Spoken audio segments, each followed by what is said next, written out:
The 50th gate, the cauldron. The gate of values. The 50th gate is one of the 8 profiling gates. And the 50th gate, like the 6th gate, has a special mechanical capacity. We have already seen that the 6th gate is the motor gate of the emotional wave system. That is, it's where the wave is generated, and it's where the wave is generated into its different streams.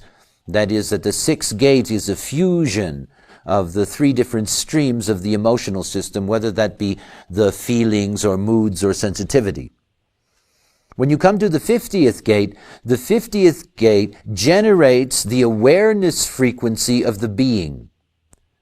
In other words, all awareness originated in us out of the 50th gate. And out of that 50th gate comes what we call the logical and the abstract and the individual awareness processes.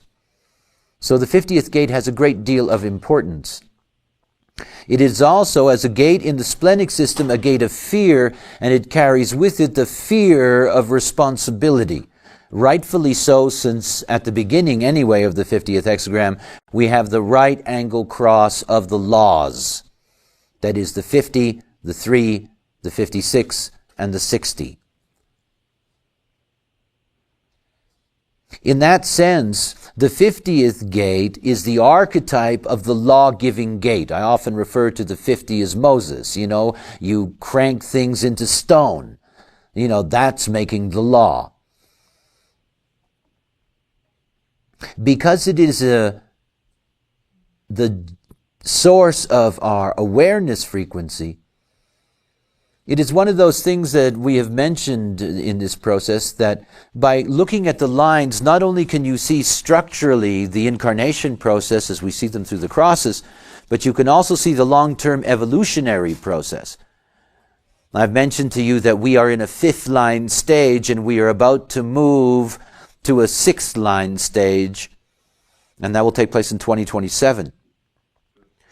You can see in that you have a movement of awareness, an evolutionary movement that began with the 1st line. This is the foundation of awareness. Above the line it says the value of historical continuity, its relationship to the 32 is in the word, whose traditional value serves and enrich the present and the future. Now this 50th gate carries within it all those possibilities. The logical capacity to project into the future, the abstract ability to be able to make sense out of the past, the individual capacity to be existential in an existential center. In other words, the law has to be part of continuity. It has to be based on the past, and it has to be of value to the future. The 1st line is called the immigrant. Humbleness of origin that benefits rather than restricts destiny. That speaks of our awareness, Humbleness of origin. And our awareness begins with migration. That is, that the moment that we move and the moment that we change the environment is the moment that we expand our awareness and consciousness. You automatically expand your language. There are new things to describe. Mars exalted. The desire to be effective and successful that builds on the most fundamental strength while it refines its nature. That is, the awareness that the growth and refinement of values will benefit destiny. Now these people are very self-absorbed in that. This is lower trigram. These first 3 lines are going to be concerned about their law, and will only contribute to the tribe when, of course, they bang into the tribe, because they don't know they're there. They don't know there's 27s on the other end. When you get to the upper trigram here, you really get into a very powerful business, because caring is incredibly seductive to a 50. It's as sexually seductive as the 6 is to a 59.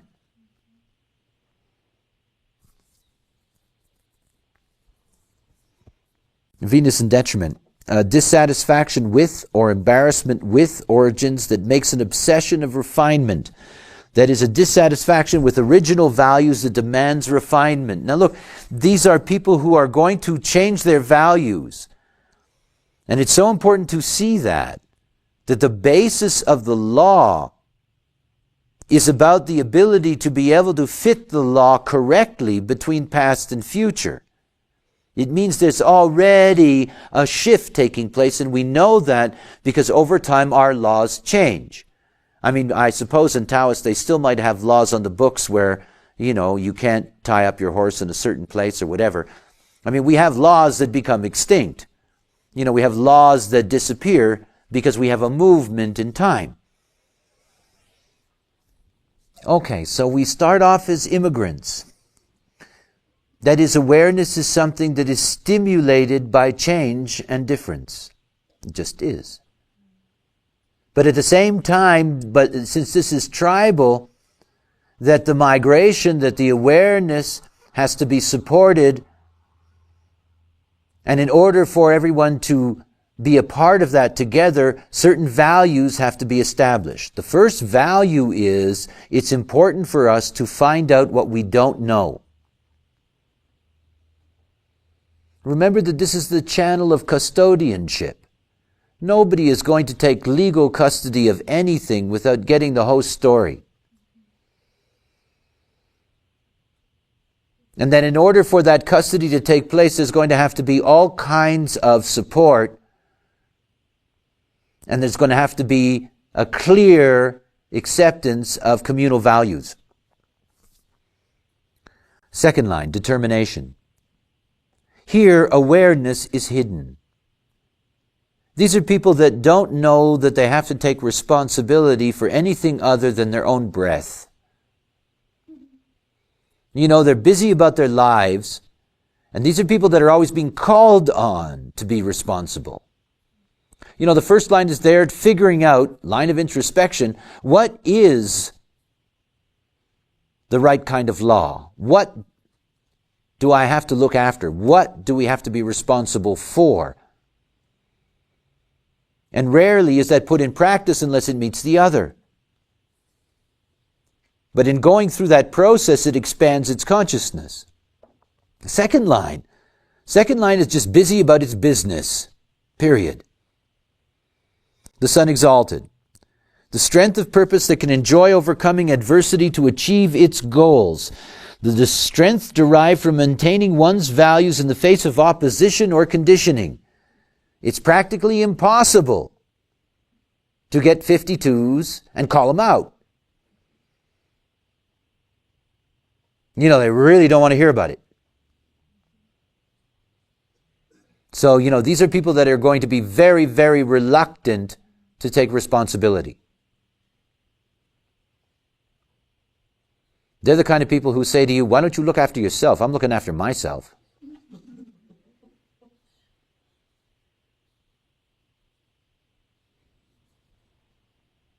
Venus in detriment, a discomfort with adversity that may lead to determined withdrawal, a lack of strength where values are threatened by opposition or conditioning.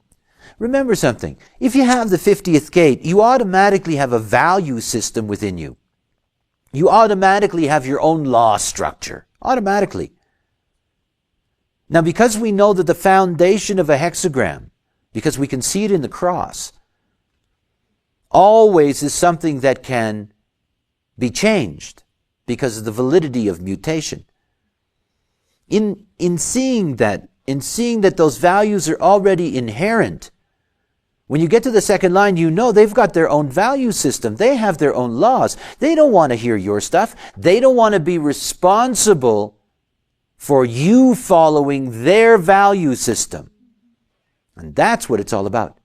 And that because they don't know the other, their particular values may be automatically attacked by the other as being invalid. Yeah, that's fine for you when you're all by yourself in your cave. But here, we have toilets and we flush. No, but I mean, that is the way it works. So the thing to see here is that in this second line, what you have is that you're going to have a resistance to transpersonalizing values because it's not a transpersonal line.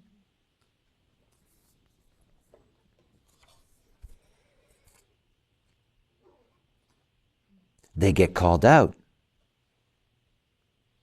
And of course, when the detriment gets called out and realizes that that doesn't work very well, they just refuse to be called out again. These are people that really live as isolated as they can from determining value systems, where people can control their values.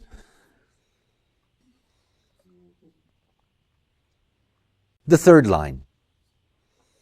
Third line structurally are lines of adaptation, and here we have the line of adaptability, a natural position. That when unable to make it alone, when unable. Please pay attention to the language. Doesn't mean always.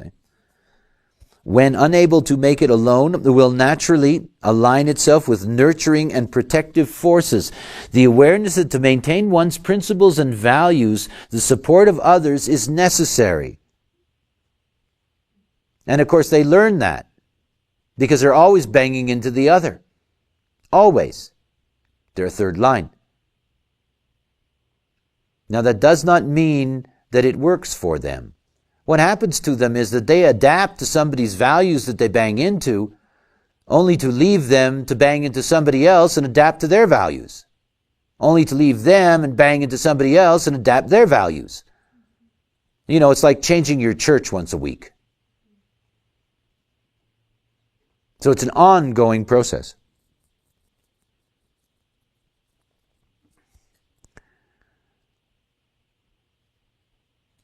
It's a funny thing that happens to threes is that when they find those forces that are supportive of them, it doesn't mean they're going to stay with them any longer. If they're aware, they'll come back to them. Remember, our discussions about bonds made and broken means that they can be made and broken again. Mercury in detriment or resentment when its natural mental gifts are ignored and is forced to curry favor in order to survive. I love that. It's either a curry favor or a curry flavor, one or the other. Discomfort with the awareness that one cannot stand alone by one's principles. And of course, these are people that really have their... That's why the mind is mentioned in the line. They suffer mental turmoil from their values collapsing. Remember, the third line is always banging into other things. The detriment here doesn't just go, from one place to the other. Here it really can get hurt. Here it can really feel like, it has no idea. Remember, this is the gate of fear.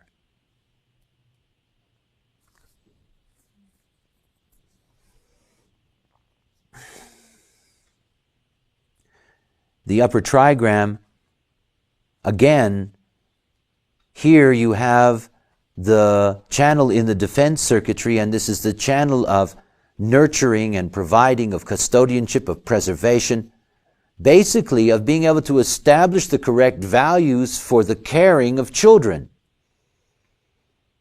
That's its genetic basis.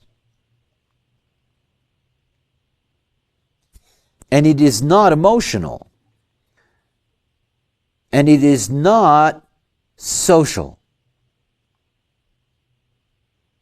Again, one of the ironies of the splenic side of the tribal process is that it's not social. It is about establishing a pattern for success. You can tell by the many horrific stories of the way in which children have been raised that there's no social element in all of that.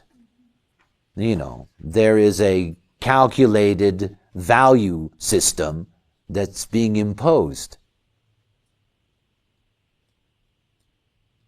All parents impose their value system on their children. So here we have an upper trigram transpersonal line, the fourth line of externalization, that is the ability to externalize the law. And when we got to this point in our evolutionary process, that's the point that we had our first city-states, our first cities, like in Gilgamesh's Ur, our first enclosed communities. And of course, the moment that you have that is the moment that you have corruption. You know, I love lines that have these kinds of keynotes. I wish that as this had all come through, that I had had 384 savage keynotes to keep everybody jumping up and down and being concerned. Corruption is one of those great lines. You know, they're corrupt. Where would we be without the corrupt judge?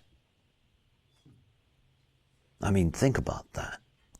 The law says that if you smoke a joint, you know, that they're going to put you in jail for the rest of your life. And you got a corrupt judge who says that doesn't make sense. I'm going to fine you $10 and send you home. See, we think of corruption as a negative term. We don't see it in its place. In other words, the fourth line here as the transpersonal process realizes something, realizes that the laws that have been established in the lower trigram aren't necessarily laws that the other can accept. That the laws may have to change, that the values may have to be corrupted. And that the larger the community, the deeper the corruption of the values. You know that in America. You know, you've got this Puritan mythology here that you inherited from the pioneers that first came across. And that worked really well when you had small little communities in which everybody watched everybody else and everybody was of the same blood, and the value system that you had could be vigorously maintained. But when you have 270 million people, you can't do that anymore. And that the mythological value system breaks down because it was limited to a very small gene pool. Corruption is not to be seen here as a negative. It can be seen as something uncomfortable. This is the breaking of a rule, the ability to break a rule, to change the game. And of course that can be negative. We know that. So that you get paid off in order to get your contract. You know, all this business. But as a duality, don't get caught in the prejudices of just seeing the negative of what's there. A lack of enriching values. Saturn exalted, and Saturn must feel so good when people read that line. A malefic gift of turning inferior values into material success. Hey, what's wrong with that?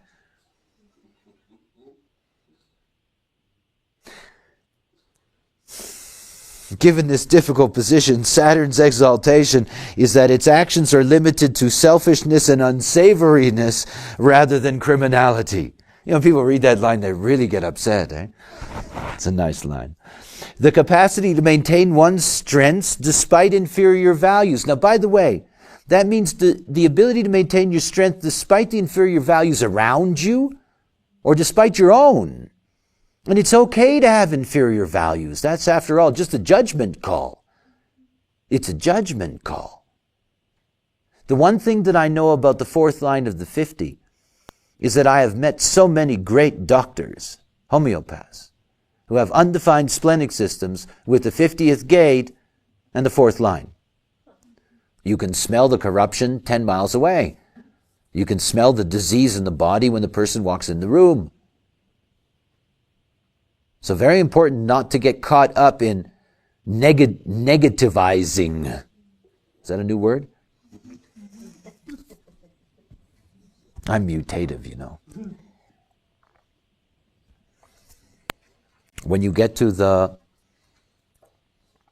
Closing 7 minutes and 30 seconds of the fourth line, we have a change of the cross. And the 56 and the 60 is replaced with the 31 and the 41. And here we have the juxtaposition cross of values. This is a very interesting cross because it combines both the tribal values and the tribal law that's in the 50, and it combines it with influence, the collective leader in the first line, as the designed son in this case. Here you can see that the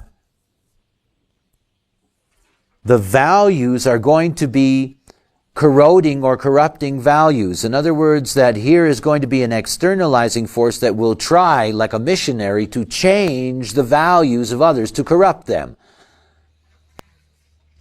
You know, the Spanish missionaries that went into the Brazilian jungle, you know, they corrupted the local values. They replaced it, like all good fourth-line missionaries, with something new that they externalized.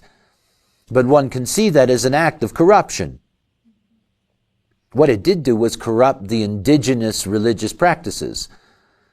So if you look at a modern religious practice from the heart of the jungle, you will see their original animist process mingled with Christian dogma. They're very powerful forces in the world. They change the law. They make the law malleable. They break the rules. They show you that all laws are made to be broken, and sometimes to advantage.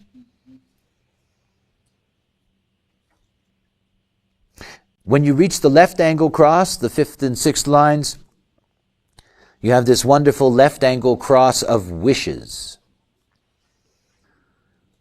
You know, this movement through the 50, laws, values, and then wishes. Remember that the transpersonal is always taking advantage of the dreams of the totality. You know, the fifth line, it always carries within it the hopes of the hexagram to be able to really complete itself. We see that the first line, the immigrant, that awareness grows through stimulation. And then you get to the fifth line and you get to consistency. In other words, you have to get to a point where you've gathered enough awareness that then you can be consistent in the way in which the law is established. And when we reach this fifth line process, that was the moment that it became possible to layer collective laws over the tribe.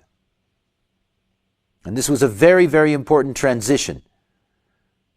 In other words, this was a point at which we could layer values that transcended tribal peculiarities and could include many different tribes together under the same umbrella.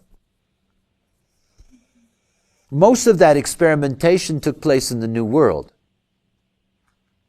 Because the very nature of the New World, that it was open to a broad immigrant pool that were bringing their tribal values with them, that it was necessary to be able to find a mutative value system that could cover them collectively.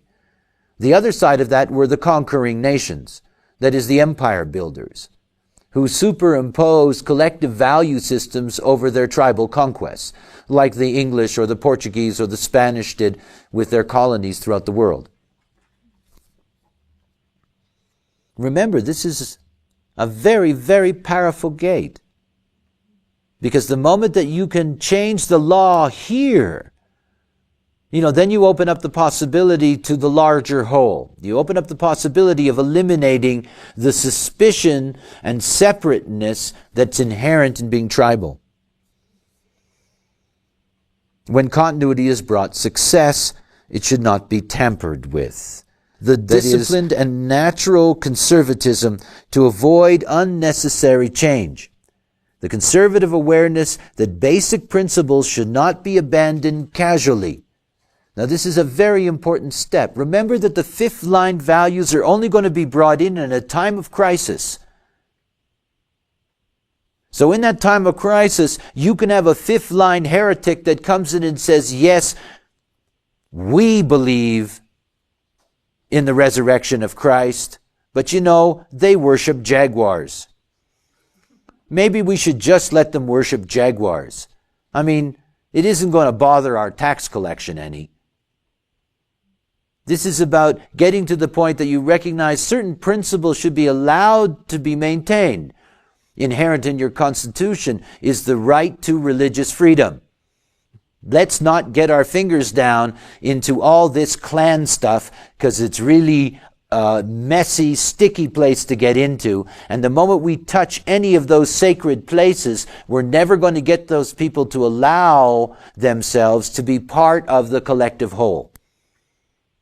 So the consistency of the fifth line here in its values is to recognize that even though there are larger values that are of greater benefit to the whole, that doesn't mean you strip away the values that have a right to be maintained. Mars and detriment, a perverse reaction to rebel against the methodology of one's very success. When effectively stimulated, the drive to rebel against basic principles. These people can be very dangerous. We call it ethnic cleansing, or genocide, or whatever you want to call these things. And by the way, please, if you see somebody who's got the 50th gate, the fifth line in detriment, don't call the Hague and send them in for trial. It doesn't mean that that's the way that is lived out. That is a general theme.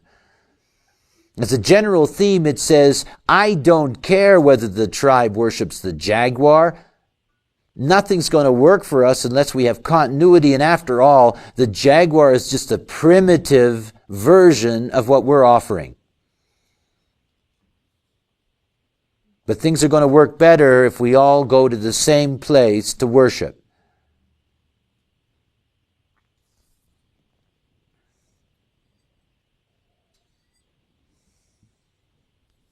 We have not reached the sixth line stage. Remember, this is about wishes. While the fifth line stage exists in the world today, it's still basically an unfulfilled wish. Our collective apparatus, our collective wisdom, has not in any way been able to eliminate the power of the tribal consciousness. It has not been able to find a way yet to successfully integrate tribal values in the global collective. It has not. It's a wish. It's a wish. And the only times that wish has a chance of coming true are in moments of crisis. And in that moment of crisis, there is that possibility.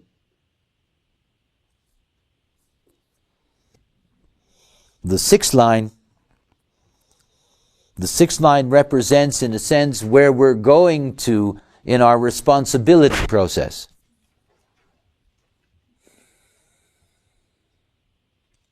But after all, we know what sixth lines are like. We know that in the first part of their life, they're constantly changing their values. They live out the third line adaptability. They move from value system to value system, until they finally get fed up because they don't know what values are really for them. Now, this brings up a very important point. You can only know what values are for you when you're living out your definition and your type and your authority. Otherwise, it doesn't work. If your mind says, I'm against heroin, and you're a generator, it doesn't mean anything. Nothing at all. Somebody can come up to you and say, hey, want to try some of this? And you go, uh-huh. You have no idea what your values are until you're living out your design. After all, the moment you're establishing values on the mental plane, you're giving your mind authority over you. Your mind can assemble and research the values that have been established in your life, but it cannot generate them. Values don't belong up there. Only the examination of it belongs up there. For all of us, the value process is very important, because it is our link to being able to make our communities operate properly. And for each of us, what is really a value can only be established through living out our nature.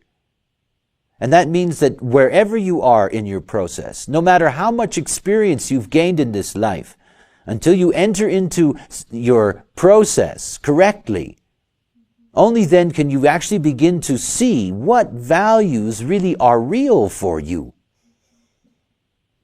So this sixth line of leadership starts off by not being able to recognize that. Remember what I've told you about living out your design.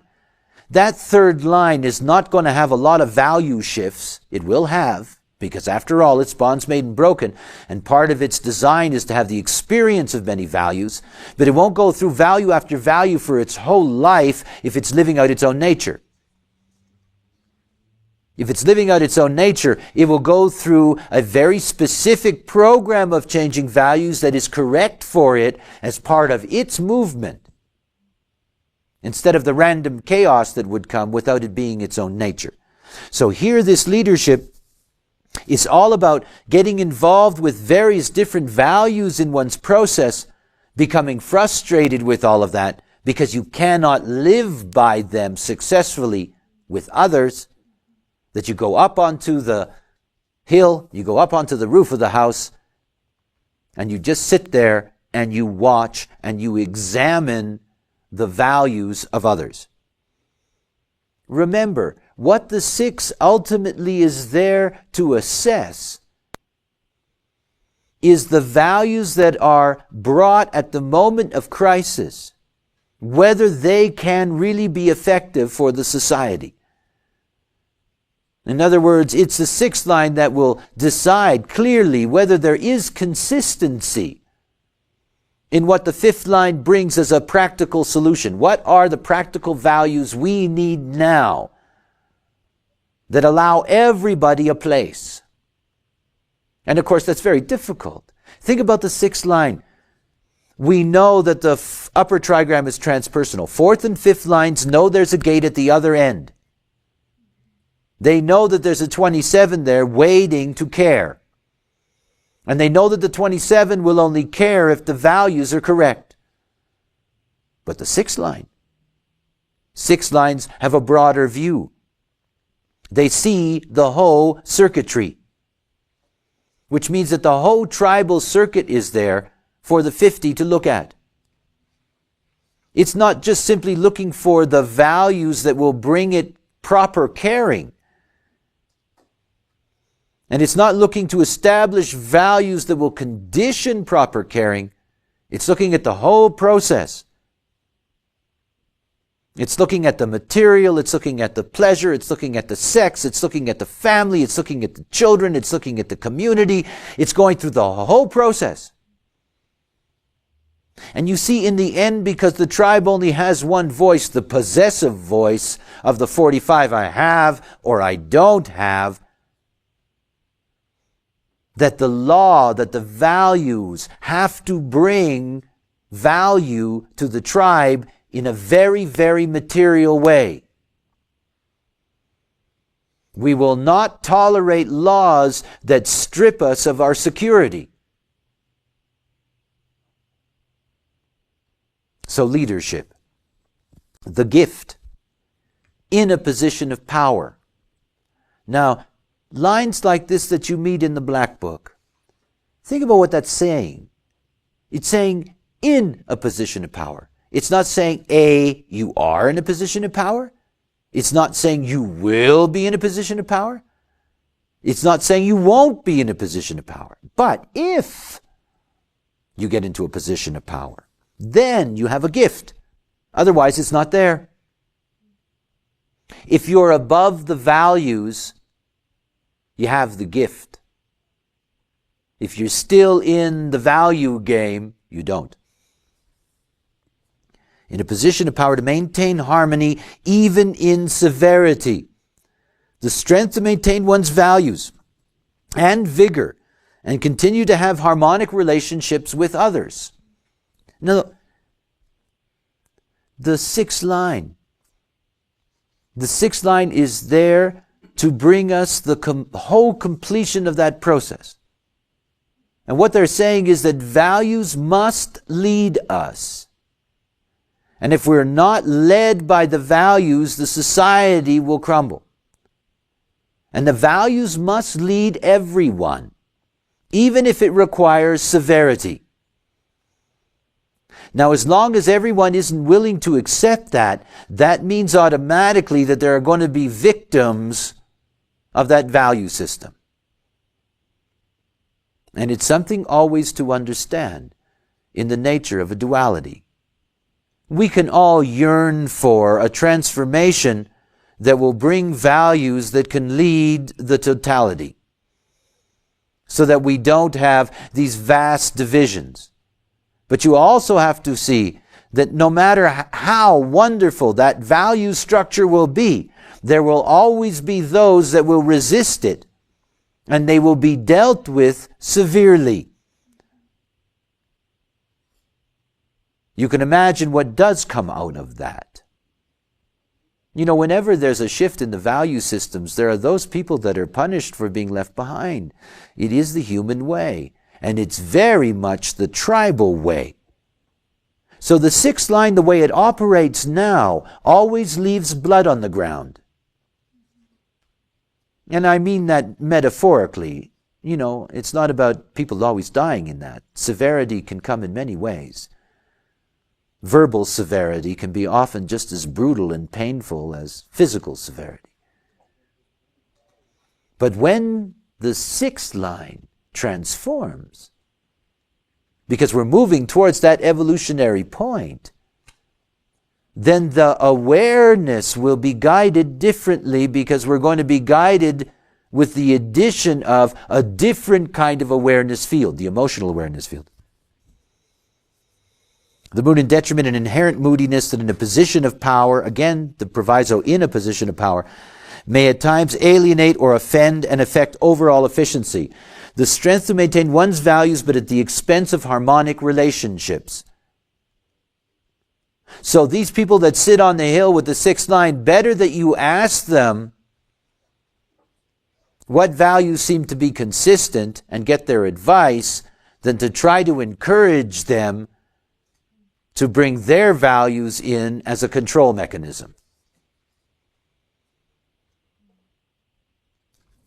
You see, because when you go from giving values leadership, when the law becomes the leader, remember, once the tribe is converted, everything else moves. At the moment that you give the tribe that leadership, the next step is that you're taking a risk. You go to the 28.